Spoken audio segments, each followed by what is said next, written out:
안녕하세요. 미래를 점치다 다니엘의 예언의 한민호입니다.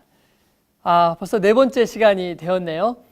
이 시간에는 미래를 점치다 2300주야 세 번째 시간으로 다니엘 8장의 2300주야의 예언을 지난 시간에 이어서 좀 살펴보도록 하겠습니다. 우리는 지난 시간까지 다니엘 2장과 7장과 이 8장의 예언이 어떻게 이렇게 평행 구조를 이루면서 진행이 되었는지를 살펴보았습니다. 다니엘의 예언이 참으로 조직적이고 구체적으로 되어 있음에 우리가 놀라지 않을 수가 없었습니다. 그런데 한 가지 주목해야 될 점은 지금 다니엘서에서 강조하고 있는 부분이 어떤 부분인가 하는 것입니다. 그것은 바로 작은 뿔의 활동에 관한 것입니다. 7장에서도 그렇고 8장에서도 그렇고 다니엘은 이 작은 뿔의 활동을 유심히 묘사하였습니다. 왜냐하면요, 이 작은 뿔이 하나님을 대적하고 성도를 핍박할 뿐만 아니라 성소의 제도를 짓밟고 파괴하는 세력이었기 때문입니다. 사실 유대인들에게 있어서 이 성소만큼 중요한 것은 없었습니다. 성소는 그들의 존재 이유이자 삶의 목적이었습니다. 성소가 짓밟히고 성소가 파괴되는 것은 다니엘에게 정말 가장 큰 슬픔이었던 것입니다.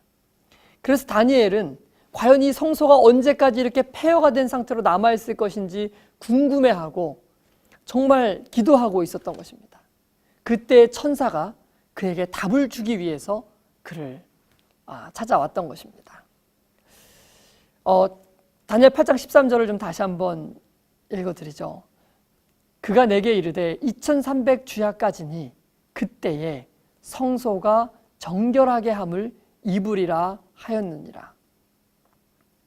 천사는 다니엘에게 이 더럽혀진 성소가 정결함을 입게 될 것이 언제인지를 말해준 것입니다.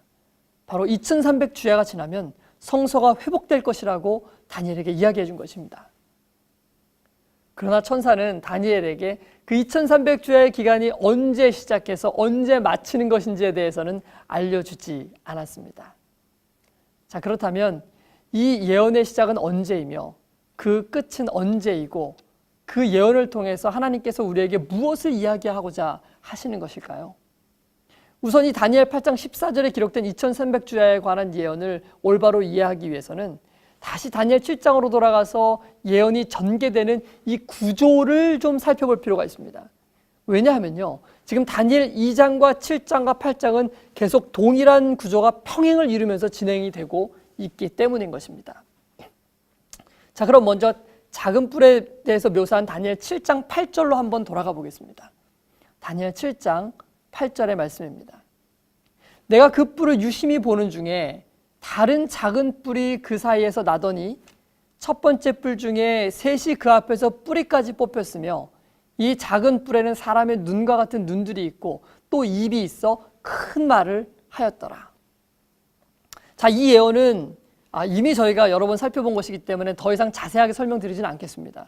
그런데 제가 이 성경절을 읽어드린 것은 다니엘 7장의 구조를 말씀드리기 위해서입니다. 다니엘 7장은 1절로부터 시작해서 바벨론, 페르시아, 그리스, 로마를 상징하는 네 짐승에 대해서 쭉 설명을 합니다.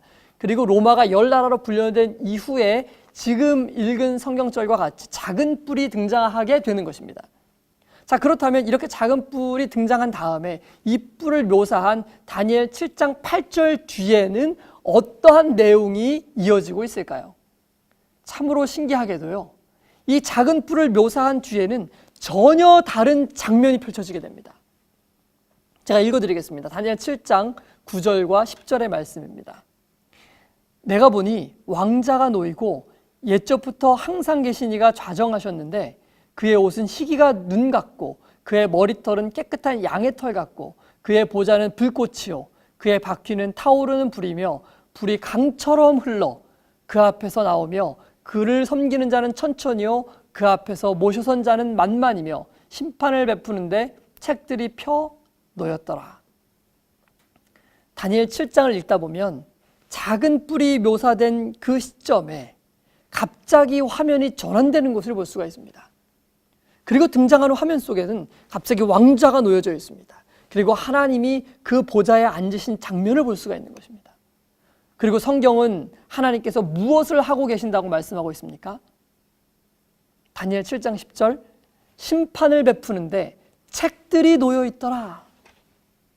심판을 베푸는 장면이 갑자기 묘사되어 있는 것입니다. 참으로 엄숙한 장면이 아닐 수가 없는 것입니다. 또 그 심판의 장면 가운데 어떤 일이 묘사되어 있는지 보시겠습니다. 7장 11절과 12절의 말씀입니다.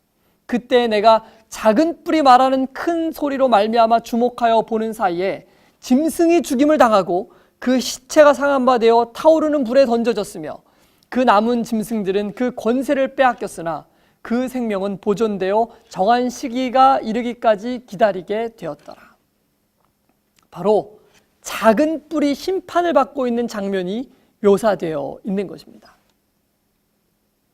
작은 뿔이 죽임을 당하고 시체가 불에 던져졌습니다. 그 모든 짐승들, 하나님의 백성들을 괴롭히던 바벨론, 페르시아, 그리스, 로마 모든 나라들도 다 심판을 받게 된 것입니다. 그리고 또 어떤 일이 일어나게 될 것입니까? 다니엘 7장 13절과 14절입니다. 내가 또 밤에 환상 중에 보니 인자 같은 이가 하늘 구름을 타고 와서 옛적부터 항상 계신 이에게 나아가 그 앞으로 인도되매 그에게 권세와 영광과 나라를 주고 모든 백성과 나라들과 다른 언어를 말하는 모든 자들이 그를 섬기게 하였으니 그의 권세는 소멸하지 아니하는 영원한 권세요 그의 나라는 멸망하지 아니할 것이라. 바로 다니엘 2장의 돌나라로 표상된 이 예수님의 재림을 묘사하고 있는 것입니다. 자, 그러니까요, 지금 다니엘 7장의 예언의 구조를 자세히 살펴보면 바벨론, 페르시아, 그리스, 로마, 그 다음에 작은 뿔이 등장하고 심판이 있고 심판 뒤에 예수님이 있을 것을 예언해 놓은 것입니다. 이것은 다니엘 2장의 구조와도 일치되는 것입니다. 다만 다니엘 2장에서는 없었던, 언급되지 않았던 이 심판에 대한 예언이 다니엘 2장에서 추가로 우리에게 주어지게 된 것입니다. 이것이 다니엘서가 기록된 패턴입니다. 2장에서 간략한 정보를 주고 7장에서 그것을 발전시켜서 조금 더 구체적으로 자세한 정보를 줍니다. 그래서 2장에 없었던 작은 뿔과 심판에 대한 내용이 7장에 상세하게 기록된 것입니다.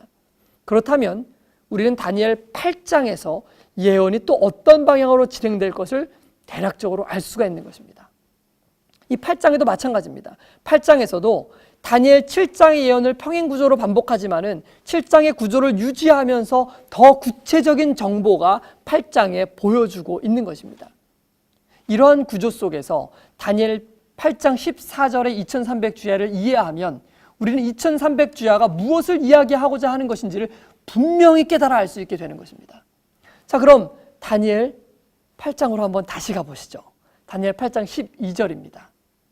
그의 악으로 말미암아 백성이 매일 드리는 제사가 넘긴 바 되었고 그것이 또 진리를 땅에 던지며 자의로 행하여 형통하였더라. 그의 악으로 말미암아라고 했습니다. 여기서 그는 작은 뿔을 말하는 것입니다. 이 작은 뿔이 제사제도, 즉 구원을 위해 제정하신 진리를 짓밟고 성도들을 괴롭히고 진리를 땅에 던지며 자의로 행할 것을 예언해 놓았습니다. 마치 다니엘 7장에서 작은 뿔을 묘사해 놓은 것처럼 말입니다. 그런데 다니엘 7장에서 이렇게 작은 뿔을 묘사한 뒤에 어떠한 장면이 이어졌습니까? 바로 하나님께서 심판하는 장면이 이어지지 않았었습니까? 그렇다면 다니엘 8장에서 작은 뿔에 대한 언급 이후에 이어지는 장면 또한 심판의 내용이 될 것이라는 것을 우리는 미리 짐작해 볼 수 있는 것입니다. 그러면 다니엘 8장에서 이 작은 뿔에 대한 묘사 뒤에 무엇이 바로 등장하고 있습니까? 바로 다니엘 8장 13절에 한 천사의 질문이 나오는 것입니다. 내가 들은즉 한 거룩한 이가 말하더니 다른 거룩한 이가 그에게 말하는 이에게 묻되 환상에 나타난 바 매일 드리는 제사와 망하게 하는 죄악에 대한 일과 성소와 백성이 내어준 바 되어 짓밟힐 일이 어느 때까지 이를꼬 하매, 어느 때까지 이를꼬 하매, 이 말을 다른 말로 하면 이 작은 뿔의 세력, 즉 악의 모든 세력들이 언제 심판을 받게 될 것입니까? 하는 질문으로 해석해 볼 수가 있는 것입니다. 그렇습니다.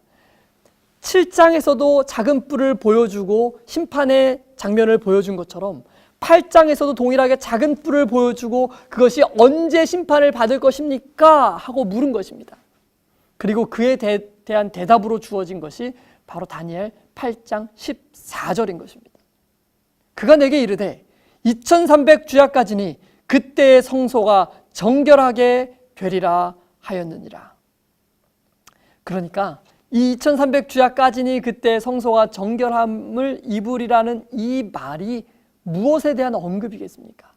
이것은 분명히 심판에 대한 언급일 수밖에 없는 것입니다. 이것이 질문이죠. 하나님의 백성을 괴롭히는 이 악의 세력이 언제 심판을 받겠습니까? 그리고 이 질문에 대한 답이 2300주야까지니 그때가 되면 심판을 받게 될 것이라는 것입니다. 그렇습니다. 2300주야가 지나면 하나님의 심판이 시작될 것을 알려주는 예언인 것입니다. 그래서 다니엘이 그토록 이 예언을 깨닫고 싶었고 알고 싶었습니다. 그러나 도무지 이 예언을 깨달을 수 없고 알 수 없어서 수일을 앓다가 수일을 누워있을 수밖에 없었던 것이죠. 자, 그렇다면 2300주야의 시작은 언제이며 또 끝은 언제일까요? 즉 하나님의 심판이 시작되는 이 시점은 언제가 되는 것일까요? 아쉽게도 오늘도 벌써 시간이 다 되었네요. 하나님께서 성경 다니엘서의 예언을 통해서 이 심판이 시작되는 분명한 기점을 우리에게 알게 하셨음을 인해서 정말로 감사를 드립니다. 이 예언의 정확한 시기, 시작점과 끝, 그리고 이 시기 기간에 대해서는 다음 시간에 저희가 자세하게 살펴보도록 하겠습니다. 다음 시간에는요, 미래를 점친다 2300주야 세 번째 시간, 우리 다니엘 8장의 2300주야에 대한 예언, 이 실제적인 기간에 대해서 저희가 살펴보도록 하겠습니다. 다음 시간에 다시 찾아뵙겠습니다. 안녕히 계십시오.